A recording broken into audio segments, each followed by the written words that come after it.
Hi friends, நான் உங்க doctor Bharathi, chief consultant Aarogya spine and phone care சென்டர்ல இருந்து மீண்டும் உங்களை சந்திக்கிறதுல ரொம்ப சந்தோஷங்க. இன்னைக்கு நம்ம பார்க்க போறது என்ன அப்படின்னு பாத்தீங்கன்னா, நீங்க பாத்திருப்பீங்க இல்லையா? சோ இந்த மசில் பேர் வந்து ட்ரபீசியஸ். இந்த ட்ரபீசியஸ் மசில்ஸ் வீக் ஆகும் போது பெயின் அதிகமா இந்த ஷோல்டர் இருக்கு இல்லையா, இந்த இடத்துல பிளஸ் இந்த இடத்துல எல்லாமே பெயின் அதிகமா இருக்கும். சோ ஜெனரலி பாத்தீங்கன்னா நம்ம முன்னாடி குனிஞ்சு வேலை செய்வோம் இல்லையா? சோ இப்படி குனியும் போது இந்த மசில் வந்து ரொம்ப ஸ்ட்ரெயின் ஆகும்.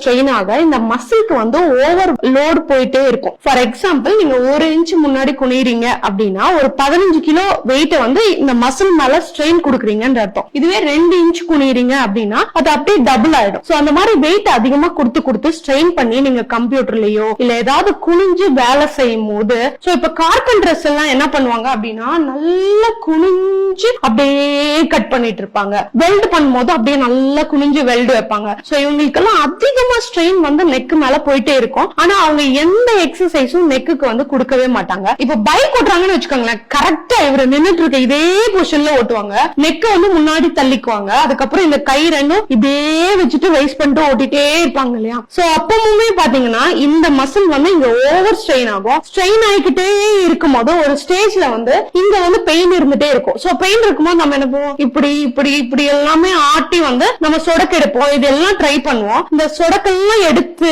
மசில வந்து ரொம்ப ஸ்ட்ரெயின் பண்ணி எல்லாமே பண்ணுவோம். அதே போல இங்க இந்த இடத்துல அப்படியே அழுத்தணும்னு வச்சுக்கோங்களேன், அவங்களுக்கு வந்து கல் மாதிரி இருக்கும். சோ அந்த அளவுக்கு அப்படியே டைட்டா இருக்கும். அப்படியே நெக் வந்து நமக்கு ஷார்ட் ஆன மாதிரி ஃபீல் ஆயிடும். என்னடா இப்படி வந்து நெக் வந்து புடிச்ச மாதிரியே இருக்கே, இறுக்கமாவே இருந்துட்டே இருக்கே அப்படின்னு சொல்லி ஃபீல் ஆகும். இதுக்கு ரீசன் என்ன அப்படின்னு பாத்தீங்கன்னா, இந்த ட்ரபீசியஸ்ல ட்ரபீசியைட்டிஸ், அதாவது இந்த மசில்ல ஒரு இன்ஃப்ளமேஷன் உருவாகுது, உள்ள வந்து வீக்கம் உருவாகுது. அந்த வீக்கம் எதனால வருதுன்னா, அந்த நெக் மசில்ஸ்க்கு வந்து நம்ம ப்ராப்பரா எக்ஸசைஸ் கொடுக்காம ஓவர் ஸ்ட்ரெயின் பண்ணிக்கிட்டே இருக்கிறதுனால வரக்கூடிய ப்ராப்ளம் தான் இது. சோ இந்த நெக் மசில வந்து ஸ்ட்ரென்தன் பண்ணணும் அப்படின்னா என்ன எக்ஸசைஸ் எல்லாம் பண்ணலாம்னு சொல்லிட்டு இப்ப நான் உங்களுக்கு காமிக்கிறேன் பாருங்க. சோ இப்ப ஷோல்டர் ஃப்ரண்ட்ல வந்து ரொட்டேட் பண்றோம். ரொட்டேட் பண்ணும்போது இங்க இருந்து இங்க வரைக்கும் இருக்கக்கூடிய எல்லா தசையும் வந்து உங்களுக்கு வந்து ஆக்டிவேட் ஆகுறது தெரியும். இங்க இப்படி ரொட்டேட் பண்ணும்போது இங்க ஒரு சவுண்ட் மாதிரி இருக்கும், கடன்னு சொல்லிட்டு. அந்த சவுண்ட் எதனாலனா, இங்க எல்லாம் உங்களுக்கு வந்து ஒரு நாச் மாதிரி அந்த மசில் வந்து ரொம்ப டைட்டா இருக்கும். அது வந்து ரிலீஸ் ஆகும். சோ அந்த ட்ரிகர் பாயிண்ட்ஸ் எல்லாம் நம்ம ரிலீஸ் பண்ண பெயின் வந்து ஃப்ரீ ஆயிடும். மெதுவா ஸ்டாப் பண்ணிக்கோங்க. சோ இந்த எக்ஸசைஸ வந்து 5 டைம்ஸ் நீங்க முன்னாடி ரொட்டேட் பண்ணிக்கோங்க. இன்னொரு டைம் நான் செஞ்சு காமிக்கிறேன். 1 2 3 4 5. இப்போ இதையே பேக்வர்ட்ல பண்ணீங்கன்னா இன்னும் ரொம்ப எஃபெக்டிவா இருக்குங்க. அதையும் நீங்க பாருங்க. அப்படியே பேக்வர்ட் ரொட்டேஷன் பண்ணுங்க. 1 2 3 4 5. இதுவுமே வந்து இங்க அதிகமா இங்க இருக்க இந்த பாகத்துல இருக்கக்கூடிய தசையை வந்து ஆக்டிவேட் பண்ணும். இது வந்து ஃப்ரண்ட்ல ரொட்டேஷன் பண்ணும்போது அதிகமா ஆக்டிவேட் ஆகும். சோ அது ஆக்டிவேட் ஆக அங்க இருக்கக்கூடிய மசில் ஸ்டிஃப்னஸ் எல்லாமே உங்களுக்கு கொஞ்சமா ரிலீஸ் ஆக ஆரம்பிச்சிடும். இப்ப அடுத்த எக்ஸசைஸ் போலாம். அடுத்த எக்ஸசைஸ்ல ஷோல்டர் லெவல்ல கை வச்சுட்டு மெதுவா பின்னாடி எடுத்துட்டு வாங்க. நல்லா உங்களோட எல்போவை எவ்வளவு தூரம் பின்னாடி எடுத்துட்டு வர முடியுமோ அவ்வளவு தூரம் பின்னாடி எடுத்துட்டு வரணும். சோ இந்த மசில் நல்லா ஸ்குவீஸ் ஆகி மெதுவா ரிலாக்ஸ் ஆகணும். முன்னாடி எடுத்துட்டு போங்க. சோ ரிலாக்ஸ் ஆகும் போது இந்த இடத்துல வந்து அதிகமா பிளட் சப்ளை ஆகும், பிளஸ் மசிலும் வந்து ஸ்ட்ரென்தன் ஆகும். இதுவுமே வந்து உங்களுக்கு வந்து அந்த மசிலை ஸ்குவீஸ் பண்ணிட்டு ரிலாக்ஸ் பண்ணும் போது அங்க இருக்க மசில் ஸ்டிஃப்னஸும் கொஞ்சமா ரெடியூஸ் ஆயிடும். இதை ஒரு 5 டைம்ஸ் பண்ணிடுங்க. மறுபடியும் 1 2 3 4 5.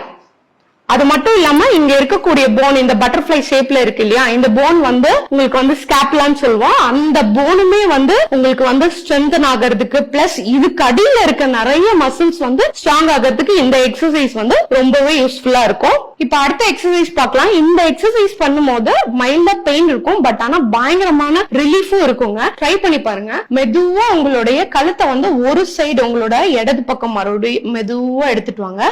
எடுத்துட்டு வந்துட்டு ஒரு 5 கவுண்ட்ஸ் 1 2 3 4 5 அப்படியே மெயின்டைன் பண்ணுங்க. இது இங்க எடுத்துட்டு வரும்போது இந்த தசை வந்து நல்லா ஸ்ட்ரெச் ஆகுது உங்களுக்கு தெரியும். இது ஸ்ட்ரெச் ஆகும் போது லைட்டா பெயின் இருக்கும், ஏன்னா இந்த தசை நார்கள் எல்லாம் நல்லா இழுக்கிறதுனால. பட் ஆனா மெதுவா ரிலாக்ஸ் பண்ணுங்க. நேரா எடுத்துட்டு வாங்க. இதை ரிலாக்ஸ் பண்ணதுக்கு அப்புறம் அந்த பெயின் அப்படியே சப்சைட் ஆயிடும். இந்த மாதிரி பண்ணும்போது மசில் ஸ்ட்ரெச் பண்ணும்போது அங்க ஒரு ரிலாக்ஸேஷன் நடக்கும் எப்பவுமே. இப்ப நமக்கு வந்து ரொம்ப டயர்டா இருக்கு, படுத்தே இருக்கும் ஒரே இடத்துல அப்படின் போது காலையில எழுந்திரிச்சோன்னா நல்லா ஸ்ட்ரெச் பண்ணுவோம்ல, அந்த மாதிரி ஒரு எஃபெக்ட் வந்து இந்த எக்ஸசைஸ் கொடுக்கும். இதே போல ஆப்போசிட் சைடும் பண்ணிக்கணும். மெதுவா அந்த பக்கம் பண்ணிக்கோங்க. இந்த ஷோல்டரை வந்து தூக்கவே கூடாது. இந்த கழுத்தை தான் மேக்சிமம் எவ்வளவு தூரம் கீழே எடுத்துட்டு போக முடியுமோ அவ்வளவு தூரம் எடுத்துட்டு போய்க்கோங்க. 1 2 3 4 5 ரிலாக்ஸ். நேரா எடுத்துட்டு வந்துக்கோங்க. சோ இந்த எக்ஸசைஸ் யாருக்கெல்லாம் ரொம்ப யூஸ்ஃபுல்லா இருக்கும் அப்படின்னு பாத்தீங்கன்னா, யாரெல்லாம் ரொம்ப நேரம் எழுதுறாங்க, கம்ப்யூட்டர் யூஸ் பண்றாங்க, மவுஸ் யூஸ் பண்ணிட்டு இருக்காங்க, டிரைவிங் பண்றாங்க, யாரெல்லாம் நெக்க குனிஞ்சு வேலை செய்றீங்களோ அவங்களுக்கெல்லாம் ரொம்ப சூப்பரா இது யூஸ்ஃபுல்லா இருக்குங்க. ஏன்னா எல்லாருமே ஜிம்முக்கு போய் எக்ஸசைஸ் பண்ணி இந்த ட்ரபீசியஸ் எல்லாம் அப்படியே பில்ட் பண்ணி, நிறைய பேருக்கு இந்த பாடி பில்டர்ஸ்க்கு எல்லாம் பாத்தீங்கன்னா இந்த மசில் மட்டும் தனியா தெரியும், அந்த மாதிரி எல்லாரும் பண்ண மாட்டோம். ஆனா நீங்க காமனா இந்த சின்ன சின்ன எக்ஸசைஸ் காலையில ஒரு 5 டைம்ஸ், சாயங்காலம் ஒரு 5 டைம்ஸ் வந்து தாராளமா பண்ணலாம். சோ இந்த எக்ஸசைஸ் பிளஸ் நான் கொடுத்த டிப்ஸ் எல்லாம் யூஸ்ஃபுல்லா இருந்ததுன்னா மறக்காம சேனலை சப்ஸ்கிரைப் பண்ணிடுங்க, எல்லாருக்கும் ஷேர் பண்ணி விடுங்க. Thank you so much.